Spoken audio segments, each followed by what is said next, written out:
Hi, and welcome to Filmmakers Compass Podcast, a show where we talk about movies and, well, more movies. I'm D-Man, joined by CP. CP, how you doing today? I'm CP. What's going on? Thank you for introducing your name. It was very unlikely that people would arrive at that conclusion on their own. But if you didn't, be sure to leave a comment and thank CP. It is now the season of giving, so I thought it was important that I give something to this podcast. Oh, thank you so much. Yeah, I appreciate all the hard work you do, especially when you host the show by yourself. That really is a gift. So, and of which I have to throw this out there to start off our shout outs on this episode, because Jazzy the Great ended up commenting or sending us a DM that she thought your episode was the best one yet, and that apparently you're her favorite host. So I was a little hurt by that because I get the messages. But here's the thing. That message mysteriously got deleted. So I don't know if that's what she truly believes. And I'm going to take her at her deletion's word and assume that she just misspoke. She must have. I mean, after all, I believe she sent you specifically a happy Thanksgiving, and I received nothing. Well, here's the other thing. I do got to give her a huge shout out because she did also send us a screenshot that we were the podcast she listened to the most in 2022. So thank you. Yay! All right. That was amazing. And that made me so happy. She did say, though, that we now owe her a sticker for her hydro flask. So we got to get creative and figure out how to make that happen. But we can. Right. So you're pretty creative. Apparently, I have been tasked by the FCP team here to create a sticker. So we'll figure out what we can do there. Yeah, CP is very resourceful. So I mean, I guess I am too. If you guys are watching this and not listening, you probably see that I'm decked out in Notre Dame gear. This is all acquired for my trip to the Coliseum over Thanksgiving weekend. But I wanted to rock it because they are my favorite team, and I'm from South Bend, so just And you're also like, I spent like $800 on this gear, so I want to make sure I wear it more than like gotta rep South Bend, gotta rep Notre Dame for sure. Go Irish. But I also do want to clarify, I did not go to Notre Dame. So I am not an alumni nor a current student. So just a fan. Just a Southern California Notre Dame fan. So there you go. Oh. Well, thank you for sending the record Bend, state. Yes, thank you. And speaking of South Bend, I do got to give a shout out to Ryan Weinzettel, who actually sent us a video for a YouTuber who asked the question, is Die Hard a Christmas movie? And then just proceeded to shoot off a bunch of guns. So Weinzettel, I did watch that video. I don't know if it ever gave a definitive answer. I think he did say he thought it was, and then proceeded to shoot like 50 VHS tapes with like an Uzi. And after that, like an MP5 and a shotgun and everything that he had in his arsenal. So it was a pretty entertaining video. Weinzettel, I do want to know from you, because you did not clarify when you sent us this video, whether or not you believe Die Hard is a Christmas movie. I think, I was, getting a little flippity floppity there last week, but it is a Christmas movie. So that's my definitive opinion. And CP feels very strongly about it. So Weinzettel, we'd love to hear what you think. And to any of our other listeners, that question from last episode is still extended because the Christmas season is going for at least a few more weeks. So if that comes up, even in the future, we'll definitely address it in the shout outs. And then finally, we got a comment from May Sparrow, who actually asked you, CP, if you were donating your hair and where. I do not know where I'm donating it. I was going to donate it to Pantene, but I heard that apparently they have so much hair that they're not accepting it anymore. So if you got any suggestions, let me know. I was originally going to do Locks of Love, but then I heard that they charge for wigs. So help me out. I need some guidance, folks. Little recommendations coming CP's way. Like I said, he's very resourceful. So even if you throw out some crazy things, he could probably make it happen. On that note as well, big shout out to Steph for CP, because my wife saw the last episode and said that your hair looks great. So thank you, Steph, for having such good taste. Appreciate it. All right. Well, do you have any shout outs on this episode? Um, yeah, I gotta point out Alec Nadell here, who has been blowing up my phone and my DMs, trying to argue that Die Hard is in fact not a Christmas Ooh, movie. Yet he love has it. not been able to articulate Love it. what makes a Christmas movie. So, you better come with with all your guns here, because it Oh, is, and I proved it last episode. So, well done. Well, unless you have more, that actually does it for our shout outs on this episode. So that's what I got. we can go ahead and jump into our first topic, which Whoa, this week. whoa. Before we get into Okay. it, I got to actually bring up something with you and our listeners that I find to be just heinous. Okay. This is probably the most horrifically disgusting shit I've ever seen on the internet. Wow. This is Do you know terrible. the concept of pilk? No, I've never heard of that. Okay, so check this out. What is Viewers, pilk? be warned. This is disgusting. So, in a new Pepsi ad, they're promoting a thing called dirty soda.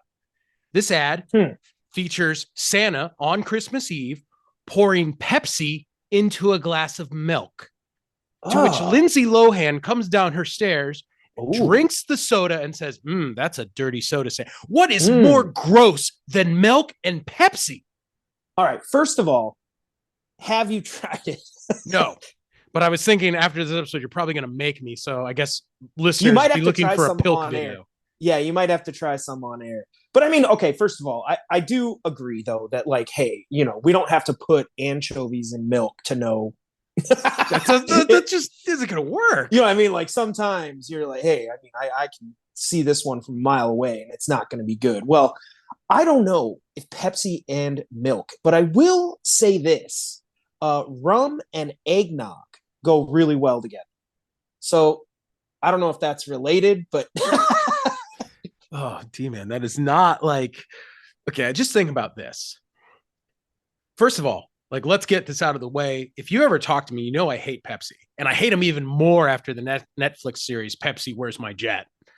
But I feel like this is them trying to steal a little bit of the holidays from Coca-Cola, who has rightfully owned it for decades.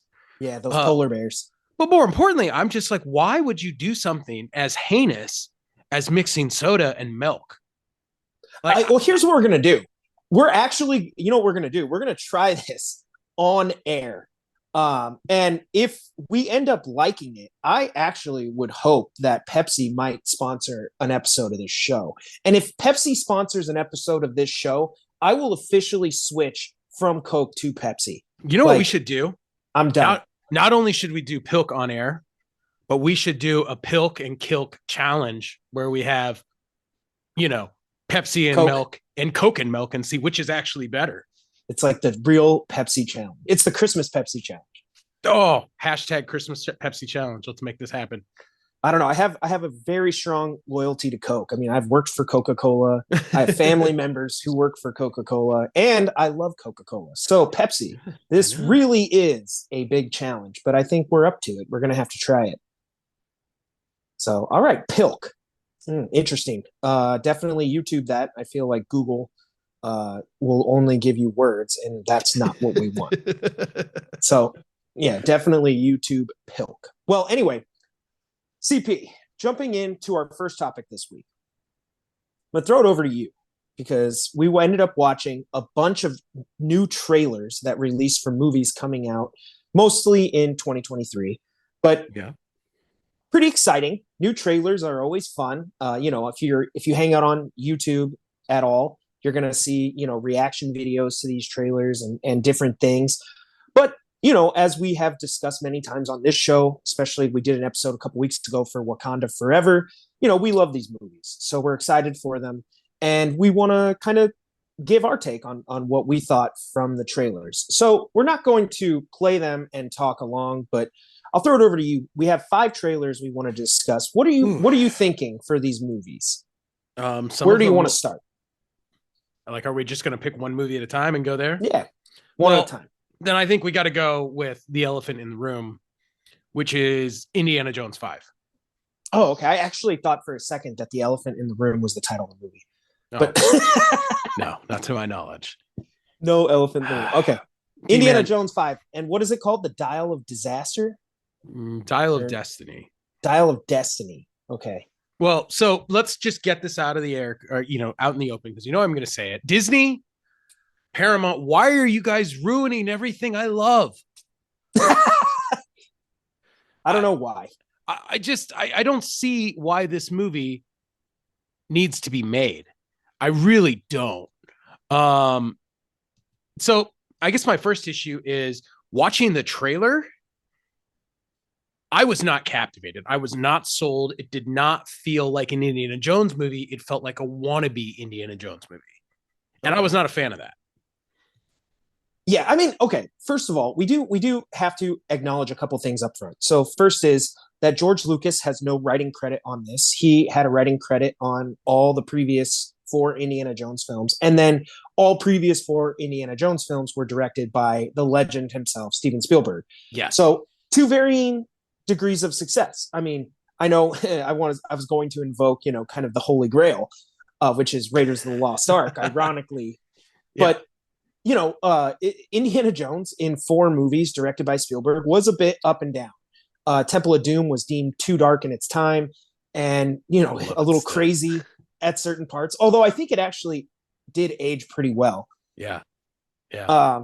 And then it goes back up with Indiana Jones and what is the third one? Last Crusade, much The more Last in the Crusade. vein of Raiders itself. Yeah, and then you have Indiana Jones 4, which was another low point in which, ironically, Spielberg had said at the time that he was going to bust out his old bag of tricks, which was what everybody wanted, practical stunts, practical effects. And instead they went with, super CG heavy effects. Total digital everything. They totally whiffed on what's that kid's name? Mutt. Mutt. Yeah. Muff. Yeah, Mutt. And he did not pan out. So what was it? Even Stevens? Shia LaBeouf. Shia LaBeouf Yeah. was supposed to be is written as the son of Indiana Jones. And then Spoiler, apparently sorry. aliens, spoiler alert, and then No, interdimensional beings. Come on, man. Didn't you watch the movie? Like, I mean, I think what everybody remembers from Indiana Jones 4 is the famous nuclear bomb going off and Indy just like hiding in a fridge and getting thrown like 5 miles and living. And everyone was like, that just is ridiculous. But that's besides the point. The point is here, they're making changes. So as CP said, Indy is actually in his old age. I believe Harrison Ford is, I think, in his 80s. So at least 70s, but I think he's in his 80s. And he is old in the movie as Indiana Jones. Yeah, I mean, set he's against still the kind of background rocking of it. the space race. Sorry, continue. But I think I get your point, though. At least with Indiana Jones 4 and the introduction of the character Mutt, there was a sense that this was going to be kind of a handoff film, that in order to maybe keep the franchise going, we're going to introduce the new star of the kind of Indiana Jones or whatever adventure series that was going to keep, this spirit alive. Yeah. And here I don't get that vibe. So I'm like, is this because I'm wondering out loud right now, is this movie being made because the reaction to 4 was so poor that they feel like Indy needs a proper ending? Because I could get behind that. If that was kind of the narrative, was that like, hey, this is like one last ride, but we want Indy and Harrison Ford to go out on top rather than, end it with Indiana Jones 4. I think that's a noble motive, or noble goal. So, I mean, I didn't get that from the trailer. And I mean, an 80-year-old Indiana Jones, it's a stretch to believe that he's going to be doing all this stuff. Yeah. So, and reading something, I know Spielberg and kind of Lucas brought up the fact that they're like, hey, if we're going to continue with the series, like obviously Harrison Ford is more than capable of taking on the physical demands of the role, but neither of them are in the project. So clearly there's something that they were skeptical of. They are executive producers, I believe, or at least producers. Creatively, directly involved in the film. No. I mean, this is James Mangold is directing. I don't know. I look at it and I mean, I know that this is the last film that John Williams says he's going to be scoring. Like, so that makes it kind of worth seeing in its own right. But even again, like watching the trailer, if you remember the initial trailer for 4, really did a great job. Like the movie's terrible, but the trailer invokes this sense of nostalgia and everything that we love about Indiana Jones. And it, the hat rolls by and and it plays the initial, Indiana Jones theme as it's meant to be. And this is like a sad kind of slow version throughout the movie. And I'm like, guys, like if we're trying to capture this for one last ride, let's go all out and like, sell me on this as Indiana Jones the last time I'm ever going to see it. And I did not get that feeling from the trailer. Yeah, I don't know that the trailer, like, I didn't know kind of the motive, and I don't. So without the motive behind why this movie is here, and if you kind of like you said, remove some of the like Indiana Jones nostalgia associated with it, I don't know that I would be all that excited for this movie based on that trailer. Now, granted, some trailers just let the, iconography speak for itself. So in this case, I think, there is a shot of the hat. There is, the familiar theme. And of course, we do see Harrison Ford as Indiana Jones again. And he So uses the whip. maybe they thought, hey, this is more than enough to get fans excited and, ready to come out to the theaters to see Indiana Jones. I'm just curious, as far as sequels go to, essentially old 80s movies, are we going to get Top Gun with Indiana Jones? Because that would be pretty dope. Or are we going to get, just another kind of sequel that it's like, yeah, I guess it's there if you want to watch it. I don't know. I mean, I feel like it's really going to be more in the vein of 4 than the original 3. I will tell you this though, I was very concerned when they said that it was about the Dial of Destiny, because I was like, what the heck is this? I think part of the thing that I think part of the appeal of really Raiders and The Last Crusade is it's rooted in very, historical Yeah, the Holy artifacts. Grail. Right, Yeah. right. These Ark of the things that, Covenant. yeah, are like the ultimate in terms of undiscovered treasures. And I did find out that this supposedly the Dial of Destiny is based off of the Wheel of Fortune, which is a Greek artifact, like the Rhoda of Fortuna. Like I don't know. So apparently it is rooted in something, which made me feel Okay. better than at first I thought it was just some made up BS. But I don't know. Personally, I'm not sold on this trailer and I'm not sold on this movie. Unfortunately, I'm going to see it, but I can tell you now, I don't think I'm going to like it. Watching the trailer, I was in as an indie fan. I think we actually did a total rewind a while back on Raiders of the Lost Ark. I'm a big fan. Harrison Ford coming back again is interesting. Like I said, he is a little bit older, so I'm curious. I saw they were going to be doing a little bit of digital de-aging, at least for parts of the movie. So I Yeah. don't know if that'll be, how at the beginning he often goes on like a separate kind of mission. It might be that. Or, because I think, what is it? He's on a boat at the beginning of Raiders Yeah. and Yeah. he's at the temple. And then, that's not even the main thing. And then I think what is it? Temple of Doom. He's on that raft. Yeah. Last Yeah. Yeah. Crusade. He's young Indy. Yeah. That's They true. always kind of do like a flashback version. So I'm curious as to whether or not the de aging will be that like first scene, or if they'll actually kind of be flashing back throughout the movie to kind of a de aged. Because they could run like a parallel mystery to something with Indy's past, digitally de age him, and have a lot of the action take place in kind of the past. If you wanted to Oh, do it that's kind that of an way. interesting idea. That's kind of an interesting idea. And then you run those kind of parallel, and the mystery unfolds as you find out new things in the updated timeline. So I don't know. I don't know how they'll do it, but that was interesting. But I'm in. I think, it was exciting enough for me to definitely, it got shared in one of my chats. So I jumped in and was like, hell yeah, I want to see Indiana Jones 5. And I don't think the trailer necessarily disappointed. I just don't think it got me ultra hyped. Yeah. Yeah. So that's my take. So, Okay. all right. Next trailer. What do you think? Well, since again, we're gonna have to talk about it. Let's talk about it. All right. Guardians of the Galaxy Volume 3. Okay. First of all, there's a lot of baggage here because for all of our listeners that don't know, Guardians of the Galaxy 1, when it was released, was almost universally, praised. A lot of people called it, a great kind of Marvel MCU space adventure. It was very fun. It had themes of family and redemption and all this stuff. And CP hated it. Hates it. So, and I'll only speak for myself. I personally think part two or volume two was a step down. I don't think it was as good as the first one. And if you already hated the first one, I'm curious, what was your thoughts on the second Oh, I think it's rated as the absolute worst Marvel movie on my list.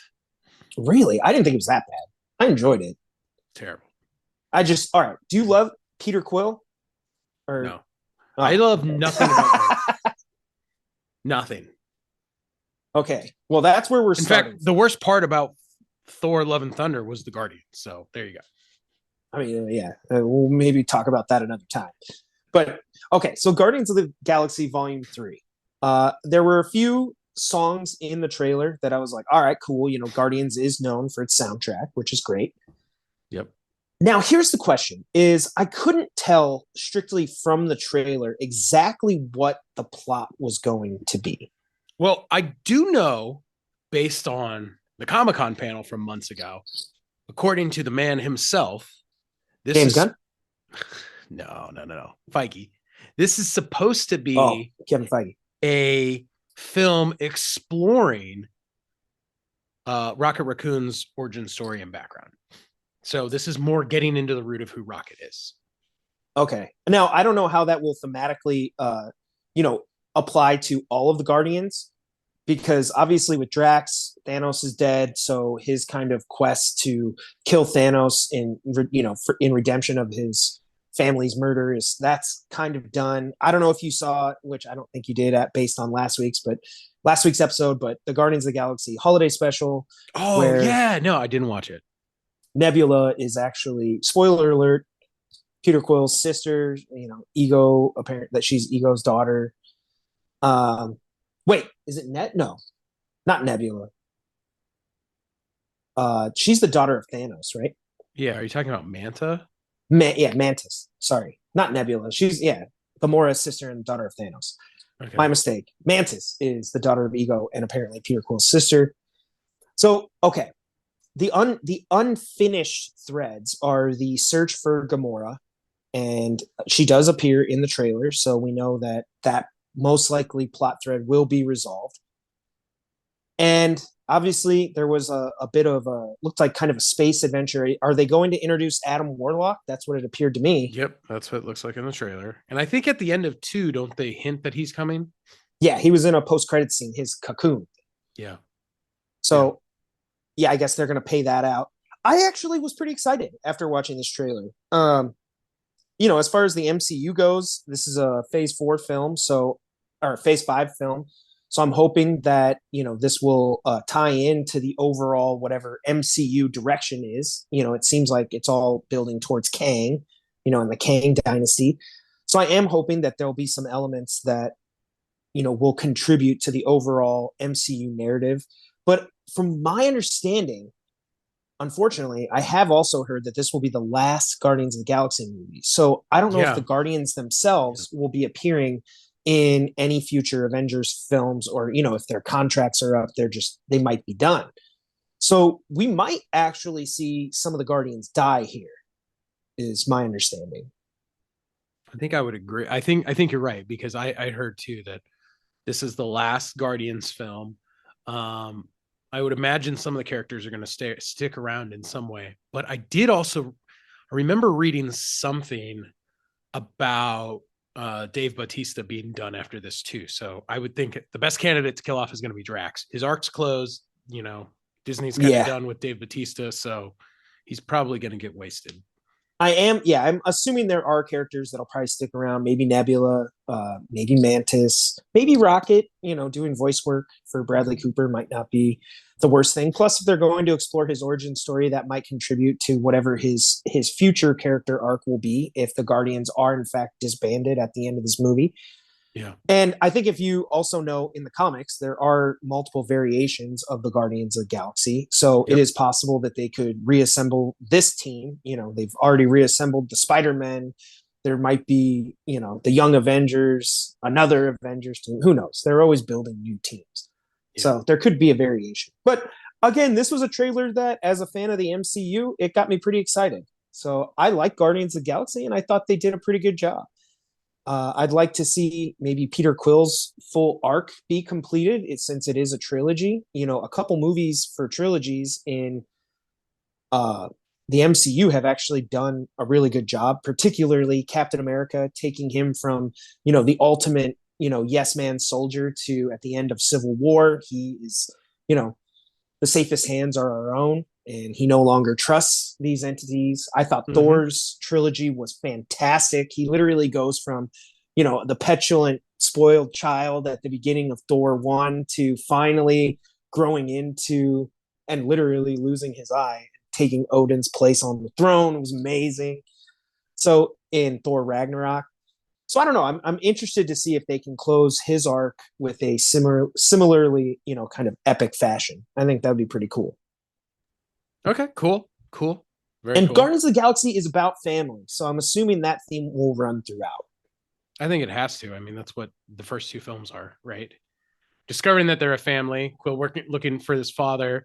Yep. Um, See, so yeah, his mother passing was a huge, yep. event in his life that shaped who he was. And then, of course, there's what's his name? I can't think of his name. The Ravager. Oh, what's his face? He says he's Mary Poppins in the second one. No, he's daddy. Yeah, yeah, Why yeah, is yeah. his name eluding me? I don't know. I don't know what you're The talking blue about. guy with the Yeah, whistle. Yeah, that yeah, guy. yeah. Anyway, yeah, that's also about family. So I assume that theme will run throughout. But I thought the trailer was pretty cool. I think it looks like there'll be good action. If you're a fan of the Guardians, it seems like it's going to at least live up to that. If you're like CP and you hate them, you'll probably hate it. Yeah, I saw that trailer and I thought I'd rather go to the dentist than watch that movie. So Oh there you shit! go. I need That's to. my take on it. I actually need to go to the dentist. You should. You know, healthy All teeth, right. healthy I don't know, I got nothing for it, but do it because you know, apparently that's important. Trailer number 3. Let's stick with the MCU here. Ugh, okay. Ant-Man, Quantum Mania. Oh, This is another trailer that got me pretty excited. It actually had I believe, the first reveal of at least one of the variants of Kang. yeah. And the trailer did seem to imply that this movie will indeed be a big, big part of whatever the momentum is of the overall MCU narrative. So that got me very, very excited. So for Ant-Man Quantum Mania, or is it Ant-Man and the Wasp Quantum Mania? I don't know. I One don't of know them. either. It got me pretty excited. So for that one reason, that trailer probably has me the most excited yet. Okay. Okay. Um, yeah, I have mixed feelings. So I really like the first Ant-Man movie. And I think part of it is I think Paul Rudd is a great Ant-Man. Mm-hmm. And I think the best parts of the trailer are the parts where Paul Rudd is being, Ant-Man. Um, I really hated the second one. I rank it down near the Guardians. I just found it boring. I thought Ghost was a terrible villain. They did not do Um, Ghost justice. I do feel like somehow they got to redeem that character because they did at the end keep her alive, I believe. yeah, I thought so. I mean, I don't know. I will probably see it, but this is the type of movie that I'm gonna wait like sit like 4 weeks and go see it when like at like a 1 o'clock show when no one's in the theater, so I can sit there and go, oh my gosh, this is so stupid, without listening to all the fanboys freak out because I don't really care to see it. It was very like so the trailer. Well, one of the things that was also revealed in the trailer is that his daughter Cassie looks like she'll also be taking up a mantle Yep. similar to Ant-Man Yeah. and be joining the fight, which here's a weird fact. I didn't know this, but apparently they recast older Cassie from whoever the actress was in Endgame. It's a I didn't different actress. I didn't realize that. And I don't know the reasoning behind it, that's Huh. weird to me though. I don't know why. Yeah, that is I kind of weird. thought she was fine. I don't know. I don't know. Maybe it's a scheduling thing. Who knows? That's weird. Yeah. Okay. So anyway, she will be played by a new actress. But I have also heard rumors that there have been some, like, I think it was San Diego Comic-Con, there was like a leak or something, that it is possible that Paul Rudd, his character Scott Lang, could be killed off. So now, whether or not that's Yeah. true, I'm just Yeah. saying they're definitely laying the groundwork for the stakes of the film. Yeah.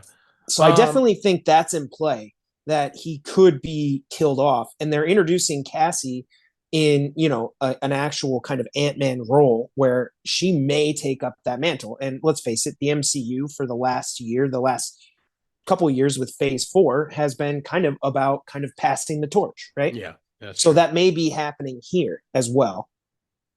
Now, I did see two major takeaways. The one, as you talked about, was Kang, and obviously Kevin Feige pointed out that this is going to be the film that really introduces and sets things in motion going forward. So that is a reason to see it. The other thing that I'm curious about is I think that the quantum realm is something that is so painfully underexplored through the first four phases of the MCU that I think it's kind of cool that I'm really hoping we get a lot more understanding and information about it. Because one of the things that I guess after watching two, I was hoping that the whole reason why we suffered through this movie was that the justification was in some way the quantum realm was going to have significance for defeating Thanos in Endgame, and it never did. It was totally really in no way pertained to the greater events of the MCU, and so for me, I felt like it was a wasted opportunity. So Well, I get what you're saying. I mean, ultimately, right, it ends up being a somewhat throwaway line by Scott Lang that he's like, "Hey, I think we can like use the quantum realm to time travel or create a time machine or whatever." And it ends up, that has actually nothing to do with the actual plot of two. It's yeah, just a reference yeah, to the quantum realm, which yeah, we already knew about. So it was like, nothing that actually happened led to the creation of the time device in a kind of ironic twist in Endgame, which was not my favorite. I mean, Tony Stark just literally like solves time travel like that. yeah, yeah. You That's know, pretty much how it happens. plot device wise, you were kind of like, wow, that was really convenient. But Yeah, such as MCU life, sometimes they just need these things to work themselves out.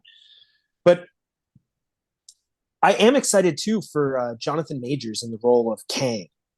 I think if you watch Loki, he was very impressive as I forget he who must not be named or something. That sounds like Voldemort, but uh, whatever the guy's name was in Loki.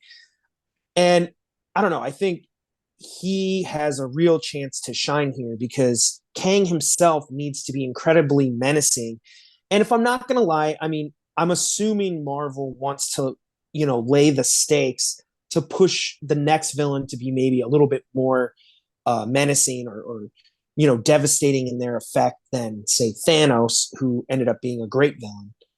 So the bar's been set high, and I'm very excited to see what he does with the character. So he's another big reason that I'm excited for that movie, and I hope he Okay, knocks it out of the park. okay, I think based on what I've seen already in Loki, there is a good chance that this guy could be awesome. So okay. next up, okay, this movie, CP. I don't even know how the movies like this get made, but Oh, this is a real movie, and I just saw the trailer for it. And this should tell you all you need to know.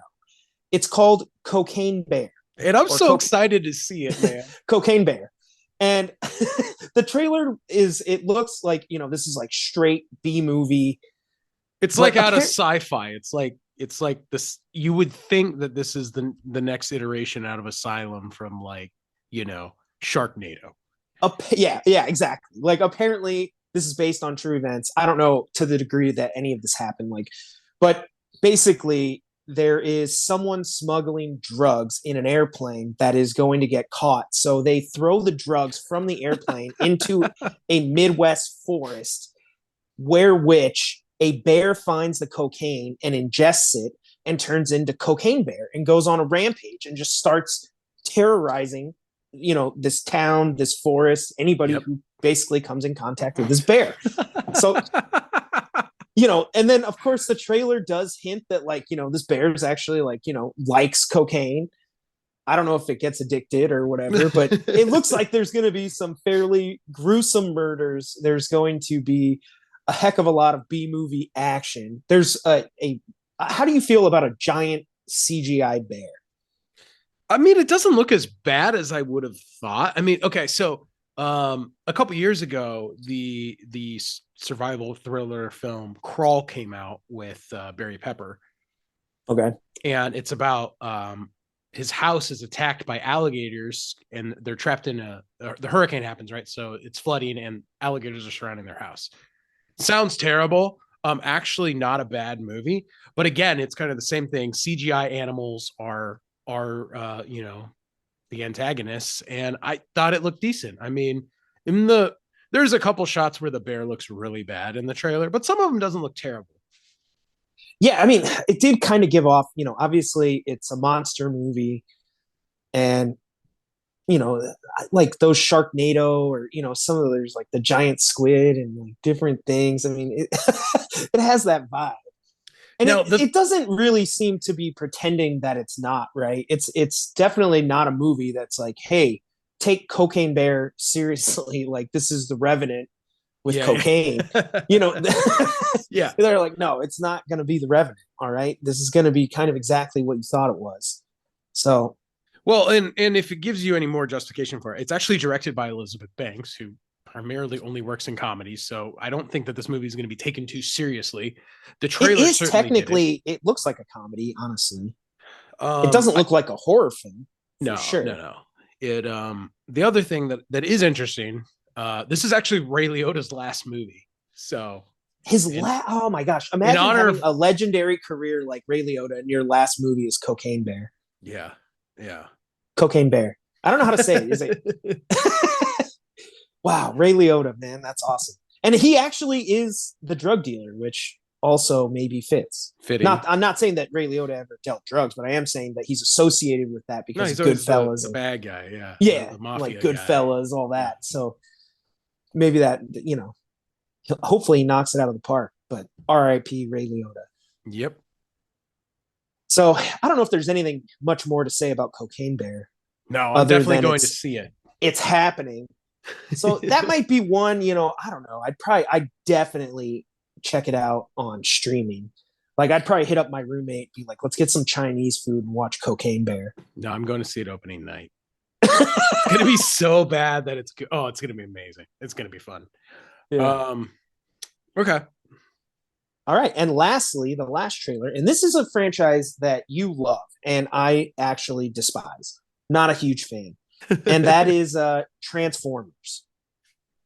So Transformers. we have a new Transformers movie. I believe it's pulling on the plot. It was from something called Beast Mode, I believe, or Beast Wars. Beast Wars. Yeah. So, which I'm not familiar with in Transformers lore. So, I apologize, listeners. That's not something that I'm digging into. I'm just giving my thoughts on the trailer as I saw it. And so, if Beast Wars was indeed an epic Transformers arc, there's a good chance that this might kick off another trilogy. And these movies have made a ton of money. So if Beast Wars is as cool as I'm hearing it is online, it's very possible that, this could be better than I think. But first of all, watching the trailer for this new Transformers movie, is it just me or like did the CGI not look amazing? Some of it looked not as good as we've seen from Because I mean, previous let's face it, I think Transformers. Transformers CGI has always been knocked, right? Because as incredible as the Transformers look, uh, usually it's Michael Bay's direction. He has the camera way too close to them, and it's moving a lot. So it's often very hard to like see the Transformers in all of their glory, right? Except every once in a while, like Michael Bay would, deliver a nice hero shot. Yeah. But generally speaking, like the understanding though was that these Transformers, the CGI was absolutely stunning, that it was incredible, and that it was actually most likely being held back by the cinematography. But in this case, I don't know. Some of the they looked a little cartoonish to me. Like we're not even. It came off to me as like we're not even really going for realism anymore. I think part of it is I think Paramount has embraced kind of the MCU position towards CGI, which is hey, like there's not 8 foot tall, 12 foot tall green people. There's not people flying around in metallic Iron Man suits. So either you like it or you don't, but we're not trying to convince you that this is real. This is supposed to be fun. I think that that's the kind of direction that it's shifted. Okay. Now I do It have is another also question. it is a trailer, and so there may still be work put in before the final film is Hopefully, I released. hope so. I mean, it stood out to me as something that I was like, it doesn't like it came off to me like you said. I was like, it doesn't even really look like they're trying anymore. Like they were just resigned to like, hey, if you're into Transformers, like this is what they look like.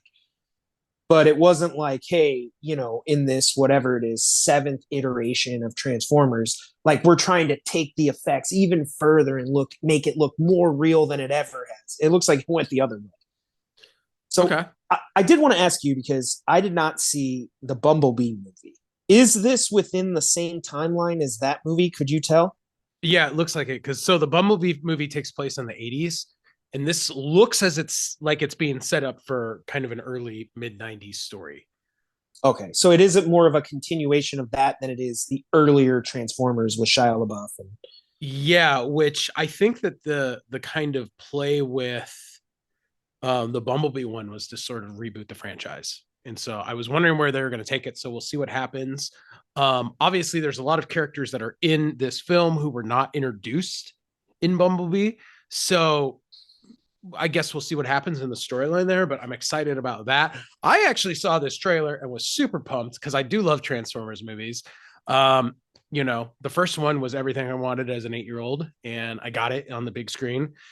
Most of the other ones were, left a lot to be desired. However, I freaking love the Bumblebee movie with John Cena and Haley Seinfeld is in it, and I think it's a really good. If you like 80s culture, if you like Transformers, it's just a good, fun, kind of sci-fi movie.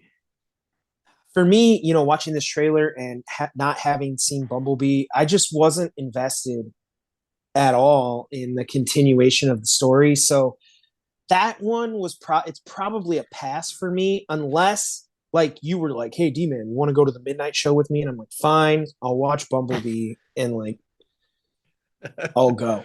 My only gripe was I didn't really get the remix of um the Biggie song in the trailer. It felt really weird. I don't know. A lot of trailers They were have like been trying to do recutting that. Juicy, and I was like, not what I would have done for this movie, guys. Not working. Occasionally they do it right. I believe there was a movie by I think it was Jordan Peele, Us, and they like remixed. I think it was like put five on it. Yeah. But I thought that actually was amazing. Like No, they turned yeah. it into like a really creepy kind of take on that. And I was like, wow, that worked incredibly well. And I feel like sometimes now trailers try to do something like that, but you're like, I don't really get it. Yeah. Like, so that was kind of a miss that I had in the trailer. I mean, as I said, it's Transformers, so I'm already intrigued. I mean, I've spent enough money going to see totally crappy, like Transformers 3. So I'm more than willing to give this one a shot. all right, well, there you go. Well, listeners, we'll throw it to you guys. Which trailers have you seen? Which movies do you want to see? And if there's any trailers that we didn't get to today, let us know if there's anything you're curious as to whether or not we would check it out. And because this is our show, I mean, if you guys want to hear what we think on these movies, we can definitely go see them and then talk about them because we have a podcast. So, anyway, now getting into a little bit of the Christmas themed stuff since we're in that, the holiday season. I did want to ask you, CP, do you have any Christmas movie traditions? Like, do you kick off the holiday season watching the same movie every year? Do you watch a certain movie on Christmas Eve? What do you have going on down in Temecula? Also, if you didn't know, that's where he lives. Okay. So a couple things. First of all, he's gonna edit that out. I always watch the Santa Claus on Christmas Eve. So do I. I love that. That's an Air 5 if you couldn't tell. Yes. Bam. Love it. Good job. That's kind of my tradition. Everything else is sort of up for grabs. Obviously, there's a slew of kind of like 6 or 7 movies I think that I make sure I watch every year. More than that, probably 12 movies I watch every year. Always try and leave some space for the new ones, but that's kind of it. Always watch the Santa Claus on Christmas Eve, and I actually don't watch It's a Wonderful Life before Christmas. I actually watch it on New Year's Eve day. Oh, interesting. Okay, that's interesting. I Yeah, I feel it's a good normally movie watch. about rebirth. The last few years I've had A Christmas Story on Christmas Day, but the movie I want to talk about today, we're going to do a total rewind, is normally the movie that I kick off the holiday season with, and it's one of my all-time favorite Christmas classics, and that is Christmas Vacation. So today we're going to do a little total rewind. We're going to take a look at a movie 30 years and older and see if it still holds up. And that movie is Chevy Chase, National Lampoon's Christmas Vacation. So to kick it off, I'm curious to hear from you. Is this a Christmas classic for you as well? Oh yeah, it absolutely is. I watch it every year. I was actually psyched. I think, oh wow, now right before the pandemic, 3 years ago, I actually got to see it in the theater No for the way. 30-year anniversary of the film. That's amazing. Yeah, and it was a lot of fun, dude. To me, the movie is one of the funniest Christmas classics. Like and usually Christmas movies tend to have a comedy element to them. Occasionally, like you said, you get It's a Wonderful Life or you know, Miracle on 34th Street or whatever, and you get, a little bit more serious vibe with the Christmas movies. But a lot of them happen to be comedies. Elf, Home Alone, Santa Claus, Christmas Vacation. Yeah. Even, to the extent that A Christmas Story is a comedy, right? Yep. Definitely makes you laugh. This is one of the funniest to me. I think there are so many hilarious moments. It just constantly makes me chuckle. So, there's certain scenes in other movies that make me laugh out loud, like particularly Home Alone. Mm-hmm. There's a few lines in Home Alone that just always get me when he's like, his mom's like, get upstairs. I don't want to see you again for the rest of the night. He's like, I don't want to see you again for the rest of my whole life. And, that's like such a little kid thing. Yeah. Or I don't know why there's a scene in Elf where Buddy the Elf is like sleeping in like a window, like a store window like an display. Apartment store window. Yeah. And his dad like walks by and like sees him, and then he wakes up and he's like, Dad. And he's like waving, and then his dad's like, he just walks away. That always has me busting up. And Christmas Vacation definitely has its moments as well. But more than that, I feel like there's just subtle lines, subtle things that they do, gags throughout that just have me chuckling the whole time. And it's one of my favorite Christmas movies because I think it goes through the whole series of like what the holiday season is about. It starts off with them going to get their tree and setting up their tree, and then he wants to throw the big family Christmas, and then all the relatives show up. There's that great line where he's like, I'm going to go wait outside by the trash cans until, the second, Yeah. He's like, I don't want to be here anymore. And they like just walked in. Yeah. Yeah. But to me, it just goes through the whole holiday season, and it always gets me in the mood for the holidays. So, of course, this is a movie that I ended up watching. Technically, I was up late, so it was on the Friday after Thanksgiving, but it was Thursday night. Fair enough. And yeah, totally kicked it off with Christmas Vacation. So, one of the things I wanted to ask you is, do you know the origin of Christmas Vacation?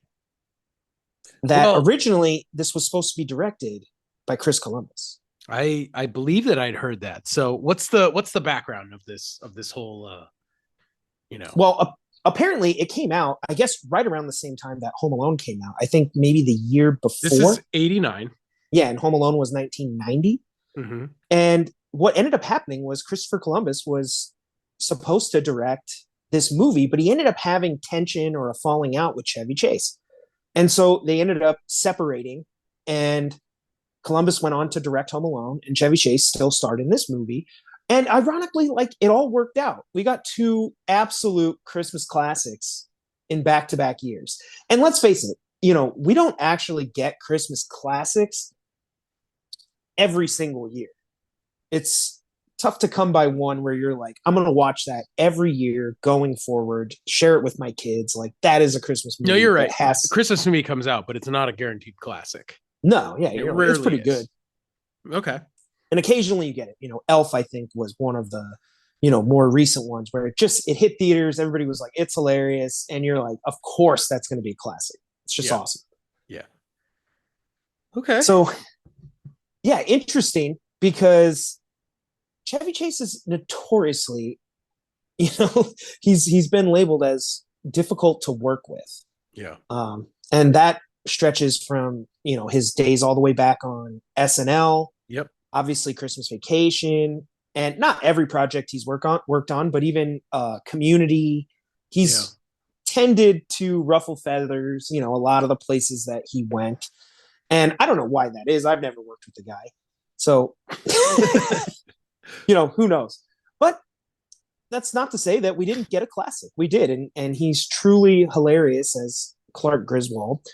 So what are your kind of standout moments in Christmas Vacation? Well, again, I think what makes Christmas Vacation work so well is it's a series of vignettes, right, about what makes the holiday work. Tapping it, if we kind of look back on the original Vacation movie, right, which this is a sequel to, the third sequel. Yeah. This is a story about a guy who always wants everything to be perfect for his kids and his family. And so naturally, what better time to make a character dedicated to delivering the perfect end result than set him at the holidays where everything's chaos with all of your extended family? Like, great recipe for comedic disaster. The other thing is, obviously, we didn't mention it, but it is written and produced by John Hughes, who, if you've listened to this show, Dustin and I, think the world of him. And he does what he does so well in all of his great movies, which is he makes relatable characters and incidents. At times over the top and funny, but everyone has been there at a moment where you cut open a turkey and it's too dry. Yep. Right? Everyone has gone through the hassle of setting up a Christmas tree, or, finding those old halogen lights burned out and then having to go through the strand to replace the right one. And that's the stuff that Hughes does that's so perfect. And you watch that and you're like, yeah, been there, done that. I love, my favorite scene, I think, is when he's trying to get the Christmas lights to go. Like, that whole segment of him, like, he's going up on the roof and he nails he staples his arm to the gutter. Oh, yeah. All that is like, that's like my favorite scene. But I don't know why this one quote just always gets me when he plugs in the lights and it's not working. And he's like, why isn't it working? And his father-in-law like makes a comment, and his daughter's like, he worked really hard, Grandpa. And he's like, so do washing machines. And I'm like, that is such a comment that like would totally be made by some old guy. What the hell? And then, yeah, like you said, he's like, Russ, we checked all the bulbs, right? And Russ is like, yeah. Or, I think his dad even is like, he's like, I can see it now, son. It's excellent. He's like, if you need any help, I'll be upstairs asleep. Yeah, right. Oh man, I love the shot when it finally comes on, and then all the rest of Chicago just blacks out, and you see the guy at the power plant flip the switch. I'm like, oh my gosh, that's so funny. It's amazing. Yeah, I love it. And the movie itself, just like you said, there's just so many little moments that stand out to me as like, we've all had that happen where like they pull the lights out of the box and he hands the big ball of balled up Christmas lights to Russ. And seriously, this happens to me every year. Like I think when I took the lights down, I like spun them correctly and then I put them in the bag. And then sure as shit, when I go get my stuff and pull it out, it's always jumbled. And I'm like, what the hell? And then it's like 50-50 if the strand even works. You got to test it before you even put it on, because who knows? When you took it off, it worked fine. And whatever, you put it in a bag and no one touched it for 12 months. And then you go to turn it on and it doesn't work. And you're like, what the hell? And so I feel like, Christmas Vacation is just full of those type of moments where you're like, yep, And like you said, some of them are incredibly outlandish. Like, he brings in a new Christmas tree and there's a squirrel in there. Like, I don't know how many people that's actually happened to. Probably a couple, but not not many. Yeah. I feel like, Yeah. honestly, sorry, Weinzettel, but I feel like that's like a Weinzettel story. Like, he would go chop down his own tree and be like, yeah, I got my own tree, like right from the forest. And then there's like a squirrel in it. That's So funny. Weinzettel, if that's ever happened to you, let me know. But and then I think the movie just has a lot of heart to it, which is to say, like you mentioned earlier, Clark Griswold wants to do something special for his family. He wants to give them, that special old fashioned Christmas that he had when he was a kid. And that's how I think we all view Christmas, because it comes around once a year and it's a holiday about traditions and passing things down. It's one of those very special things that we all kind of share as a culture. Yeah. Even if you're not Christian or you don't celebrate Christmas, it's like you're going to go out, you're going to go to the store, even if you're going to go to the restaurant, there's going to be stuff up. It's one of those things we all share. And I think Clark is doing his best to, leave his kids with those memories. But Yeah. Yeah. I think what's so special about Clark and what is true in our lives is that often the things that we remember the most are when things went wrong. Yeah. You're right. We remember the effort that dad made. But what's really hilarious is when you're like, oh my God, remember when, the dog trashed the house chasing the squirrel? Yeah. Remember when this happened? It's usually those are the things that stand out in our memories. And so in Clark's kind of quest to create the perfect Christmas, he ended up creating one that nobody will ever forget. Yeah. Yeah. And not even us. It's a memorable story that we watch every year. And so I think that shines through. And that, of course, at the end, there's the outlandish Eddie story where he goes and steals his boss and the cops break into the house and everybody's celebrating. But at the end of the day, I think really there's a scene with his dad where his dad comes in after Clark like flips out.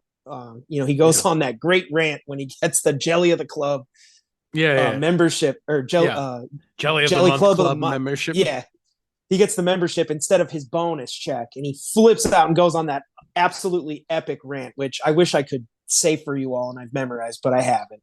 But it's amazing.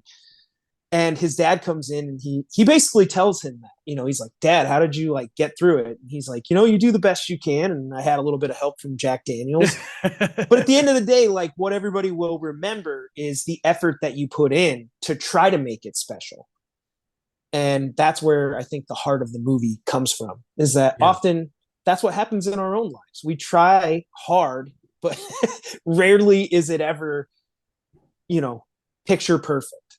Yeah. So, and you're always like, oh my gosh, there's just so many good one-liners in the movie. Like I love when they're at the table and he's like, hey kids, I heard on the radio that Santa's flying over whatever, Cincinnati. And then they just cut to Cousin Eddie and he's like, are you serious, Clark? And oh gosh, Eddie's so amazing. And that's the other thing. I mean, there's characters who are so memorable, right? Yeah. Cousin Definitely. Eddie, even his boss is his memorable. boss, who's the uncle who's always smoking the cigar. Yeah, the old guy, Uncle Jerry, I think. Uncle Owen or something. Yeah. What's his name? Yeah. But he's always got like a crude remark, just like an old man would. Yeah. Like a crotchety old guy. Yeah. Just like, I'll probably die. So who cares? It's hilarious too. Like, that is true. And I don't know how many old people listen to this show, but if you're 80 plus, let us know. I'm just saying, like, I feel like when people get to a certain age, they're like, I don't care. Like, who cares? I'm going to say what I think, and I don't know, old people just have that ability to just get away with it. And everybody kind of like, just, whatever, let him do his thing. So now let me ask you something else. This is a different kind of look at the movie. Is there anything in Christmas Vacation that you think doesn't work really well? Yes. Okay. That scene, the sledding scene. Like it's too outlandish. It's too stupid.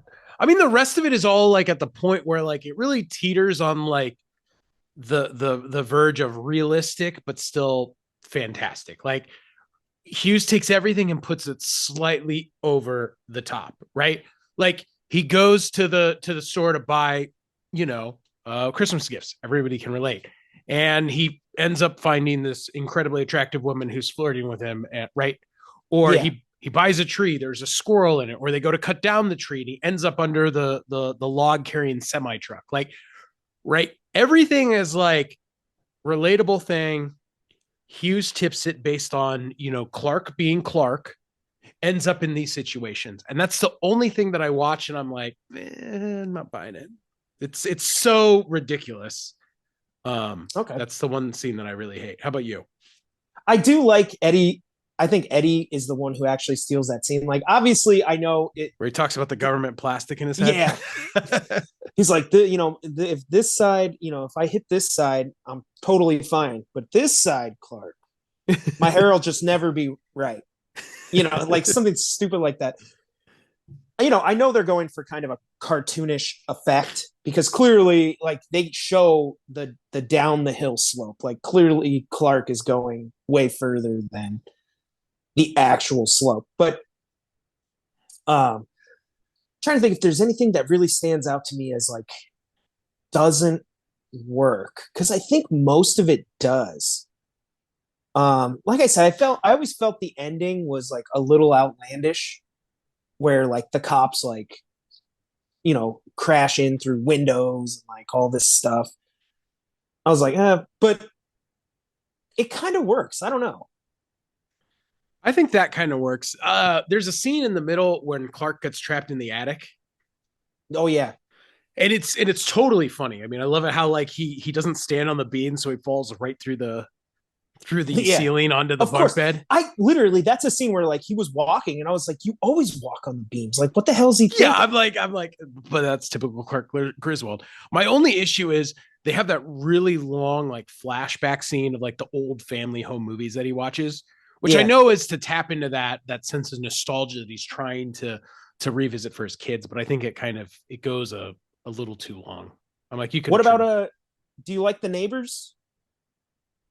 I mean, it's a good contrast for who the Griswolds are, right? They're like clean. They're not into the holidays. They don't even have a tree. And I mean, come on. If you live Yeah, next they to make a Clark comment about it, Griswold, right? your life would be a nightmare too. Yeah. So I don't know. I kind of thought it was the neighbors were one of the elements where I feel like they they're kind of snooty.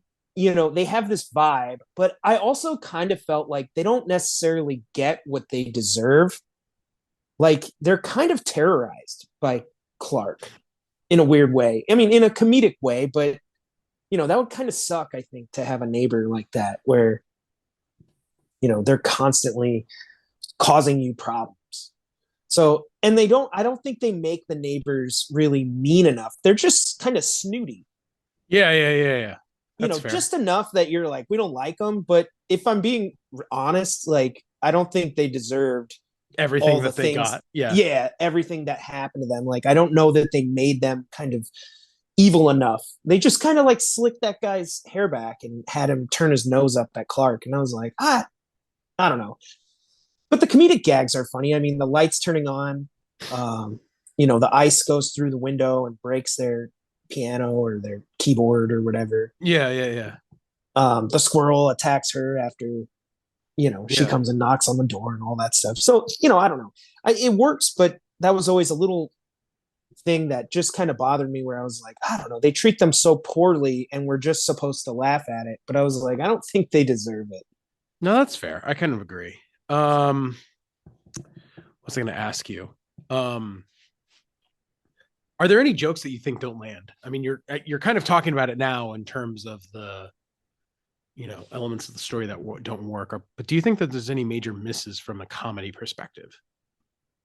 I don't. I mean, obviously, there's some jokes that are a little bit of their time. Some of the corporate stuff Yeah. is a little bit of its time. I don't know that people fully like are in that type of career necessarily anymore. Yeah. I'm trying to think if there's anything that just doesn't land. I think most of it does. And there's not anything that stood out to me having rewatched it where I was like, ooh, that might have been funny at the time, but didn't age well. Yeah. Is there anything that you can think of? No, and I mean, again, I think that that's one of the real strengths of Hughes. When he writes his comedy, it's very much in a timeless kind of, it's either character driven or it is, kind of event related, right? Situationally event related. So because of that, he's not really referencing 80s culture or, Yeah, the movie anything like does that. have somewhat of a timeless. It doesn't, he does go to the mall at one point. He has that hilarious scene with euphemisms when he's talking to the Yeah. lingerie girl, log. Not that I said I have a log, or not Yeah. that you said you think I have one. Yeah. That whole scene, which maybe dates it a little bit. But generally speaking, they tend to include a quality where they're watching older movies. If you actually look at like the shots of the house, like when Clark's on the roof at night putting the lights up, it has a very kind of storybook feel to the look of Yeah. it. Yeah. It clearly doesn't look like that's exactly how it was shot. Um, some of the police uniforms maybe date the cops. But generally, yeah, it felt like they went for kind of a real timeless quality, which I think they achieved. No, I Where agree. I think the movie still plays, just it has that same heart. It plays just as well today as it probably did back then. So, last thing I'm going to bring up that I noticed about the movie, and this is something you usually bring up when we talk about films, the theme. Oh, I love the theme. And it's totally the type of thing that you hear on the radio. It Gets is stuck in your head. timeless. Yep. And I think that that's actually one of the rare Christmas things that this achieved in a vacation. Christmas movie that we don't really associate with Christmas movies.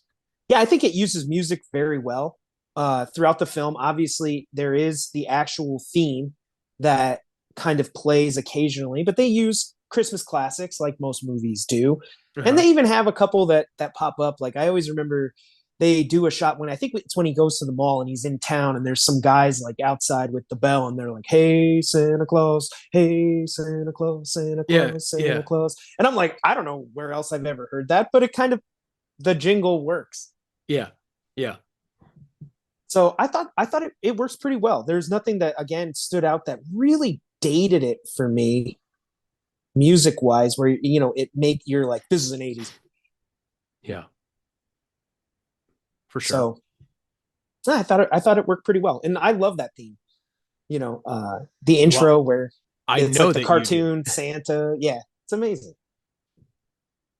So my final question to you while we're talking about the Vacation series is, where would you rank Christmas Vacation among the four vacation films? So there's Vacation, European Vacation, Christmas Vacation, and Vegas Vegas Vacation. Vacation. So we're not counting the remake of Vacation. No. Okay. I would rank this as my favorite. Yeah, I would put this at number one. Vacation, the first one, at number two, which is a classic in its own right. Like, see, there's some things in that movie that like some of the jokes age a certain way. Yeah. Where I just watched it, I think like a year ago, and there were some Yeah, it things was to like, do a movie remake to him on this show. yeah, I was gonna say I watched it, and there were some things that dated that movie. Like they do a joke where like he leaves a dog tied to the car, and Yeah. I don't know that joke would go over the same way today. I think people would be more upset. Like people would literally call for that guy to go to jail, and Yeah. instead, it's just a joke, and then they just drive off. The grandma dies, and They just throw like, her on the roof. yeah, the kids are like smoking weed, and he's like, doing some of that. They're doing some of that type stuff. I don't know. That one definitely has some jokes that I'm like, they were probably a little bit more of their time, where I think Christmas Vacation is a little timeless. And Okay. then I would probably go Vegas Vacation, just because I thought it was fun.